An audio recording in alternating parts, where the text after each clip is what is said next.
Hello everybody. Well, I'm sitting here at the Family Mart at my little bench, or not my bench, the bench.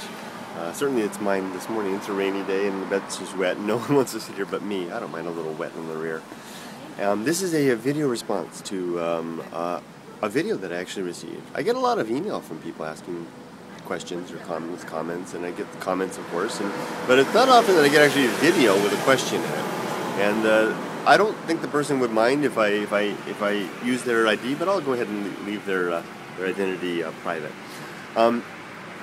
The question was basically one. It's something that I've been meaning to address for a long time. Let's get up and walk, right? You know, my rear's getting a little soggy. Take my morning coffee with me, and let's take a little walk. The question was regarding what to do at a juncture in life. The person that sent the video is in their 20s. They appear to be in their 20s, early 20s, and I've received this question many times, and I think I may have answered it once or twice, but I have a slightly different angle this time. You know, what to do in life. They're at the juncture where it sounds like this person has finished school, she's finished school, she's got a love interest, but she feels the yearn to travel, to live abroad. And what to do. And I'm going to go ahead and broaden out from your particular example to take my perspective from a father if I was talking to my daughter. And here's what I would tell Emily. Okay, there's two things to think about with regards to these kind of points in your life. And the two things are, one, you need to think about what your values are. Okay, that's really, really key. And it's tough sometimes because in your early 20s, your values can be a confused jumble, as they can be throughout the entire course of your life. But it's very important that you get a handle on what your values are, what you want to picture yourself at the end of your life, and what do you want to have achieved, and what will you be proud to, what will you be comfortable signing off with having done? Would it be charitable works for others? Would it be having raised a family? Would it have been adventuring the world? Would it be probing the wonders of thought and imagination and creating unique and creative works of fiction or speculation? Whatever the case may be, you gotta get that straight. So I would at the point that this person's at right now in their early 20s, finishing college, facing their life ahead of them, ask yourself in earnest, that was a tanuki up there. Just watching a tanuki just left. Tanuki crossed the road up there. What does a tanuki cross the road? So anyway, you're just finished college, you've got your life ahead of you. What do you want to have accomplished at the end? Okay, once you've done that, then listen to I'm talking to Emily now. Listen to Papa's decade by decade suggestion for how to do things. Okay, sounds so presumptive, but at least if I'm framing it in the context of an address to my daughter, then it sounds less so. First of all, let's take the first 2 decades of life, the decades of your first decade and the decade of your teens. Those decades are, for the most part, largely out of your control. Those are the decades of basically when you're under the auspices of another. You're basically the patron of your parents. You're the patronage of your parents. They're taking care of you, and it's kind of luck of the draw. Some people will have a very good experience during that time, and some of them will have a more challenging one. Some of them will have a broad-reaching childhood, showing them many things and giving them the courage and the strength to go out into the world, and some may not. But a lot of that also is up to you as well. It depends on your character. You know, a lot of us are born with a particular character and a personality. I do believe that's true, and a lot of it has to do with your individual initiative and courage and what you're willing to do. So you'll have challenges, but you'll also have opportunities to create your own personality and set the tone for the rest of your life. So that's the first 2 decades. Now this comes to the third decade. Was that right? First, yeah, the third decade, the decade of your 20s. Is that the third decade? Yes, that'd be the 10. That's the third decade. The decade of your 20s. I'm gonna briefly talk about it, and then I'll come back to it, because to me that's the key decade. Okay, the decade of the 20s is what I would call the hippie decade of your life, the you decade, the me decade, the self-indulgent decade, the decade of learning and expression and of self. I'll come back to that in just a moment. The decade of the 30s and the 40s. Those are the decade of the 30s. That's the decade of family. Now remember, this is all idealistic. This is all best case scenario. Your results will vary. Every life is different. This timeline that I'm laying out will be unique.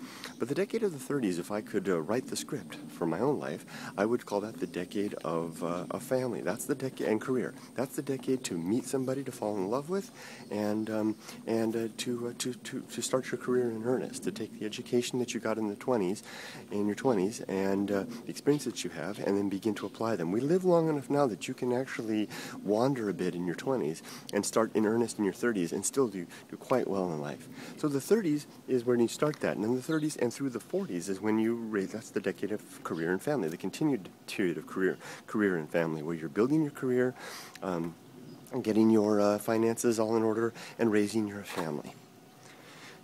After that, this is where the true blessing of our current longevity comes into play. The decade of from the decade of the 50s onward is basically after the children have flown the coop. It's back to you and your spouse, and what you want to do, and what resources you have set aside, and what security you have created for yourself, and where your interest from the previous decades derives you, what precedents you have set will take you for the rest of the way through. It's really a time of wonder, true golden years, if you want to think of it that way, and I certainly like to. Now let's take you back to the decade of the 20s, as I promised. That's the key decade, and the decade that the person that wrote to me is in right now. I mentioned before that I thought that should be the hippie decade, the decade of self, the decade of indulgence, the decade of splendor, the decade of exploration and wonder, and of course the decade of education. This is the decade to go take your education in earnest. Get that degree, at least get a bachelor's degree. Do it. I mean, everybody should. I wish everybody could have that, at least that experience of 4 years at university. It's a life-changing experience that will alter everything dramatically. Go beyond the bachelor's degree if you want. Get that master's or that PhD or that specialized degree or whatever the case may be. But most importantly as well, use that time to indulge your interest. Find what makes your heart tick, or try to, or at least endeavor to discover that. Move along the path of life that interests you, and don't be afraid. But be cautious. This is also the decade where you are at great risk. You're at great risk of becoming of death. You're at great risk of having a child out of wedlock. You're at great risk of falling in love and getting married at a young age before your personality has flowered into the adult that you will become, and discovering that you're vastly different later, and among other things. If I am speaking to my daughter now, I would tell Emily, do not get married in your 20s. Wait until your 30s to get married. You will be a vastly different person between 21 and 31, and you may not. The person that you fall in love with at 21 may not be the person that you will love anymore at 31. That's just a fact, whether or not you live your decade of your 20s as I'm describing or not. But this is the time to do it, and this is the time to live, to flower, so to speak, to bloom, to open up into the world, and get out there and experience it all. This is your time. This is your decade. Okay. Now, with that in mind, I'm bringing this back to the person that wrote to me. Your video is 10 minutes long, basically outlining obstacles throughout the entire video, and obstacles to the dream that you want to have. And your question to me was, how would I respond to these questions about the obstacles? So I'll take this down to a personal level now, and directly answer the question that you asked me. And frankly, I can't relate. I never considered obstacles. I've lived in many places in my life and made many transitions over the course of life, and I've never I don't remember giving any conscious thought at all to any of the questions that you raised at all. I never thought about documents. I never thought about, until it came up, and until I knew I needed a passport, I needed a passport. I didn't worry about documents or forms or anything like that. I didn't worry about money. I've completely uprooted and changed venues several times in life, and my procedure has always been the same. I wipe the slate clean. I absolutely get rid of nearly everything except what will fit into a suitcase or a car at every juncture. I mean, literally gone. So there's nothing to think about. Make the move, boldly going where the place is, And fortunately, I've always chosen places that were safe places, basically places within my own country and Japan.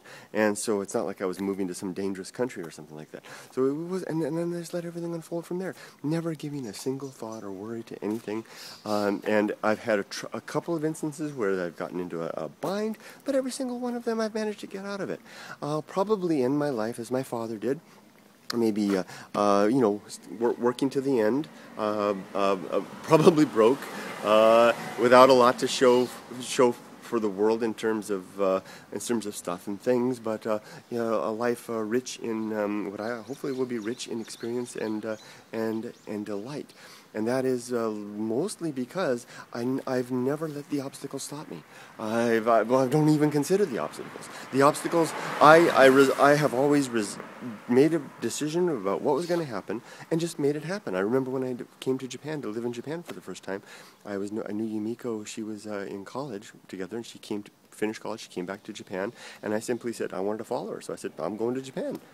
And I never thought about any of the questions that you mentioned, ever, not one. I just simply started making the steps that made it happen.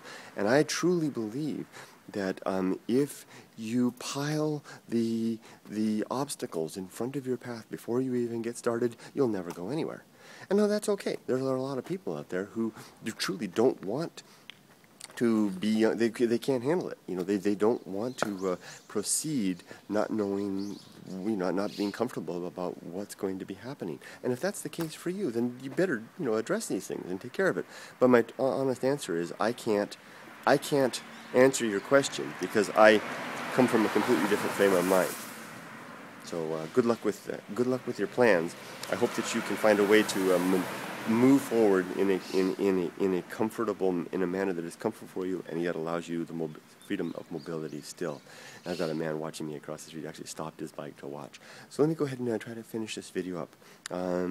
So basically then coming back to the point of decades, utilize your life in relation to the I recommend utilizing your life in relation to the opportunities as they present themselves through lives in relation to your innate capabilities and interest at that time. Your 20s will be key because that's the time when you have your greatest mental faculties are developing. Your ability to learn and to explore and to discover are there. You have freedom of mobility. You probably have no commitments. You have you have a great capacity to recover from things like financial mistakes that you'll make in your 20s.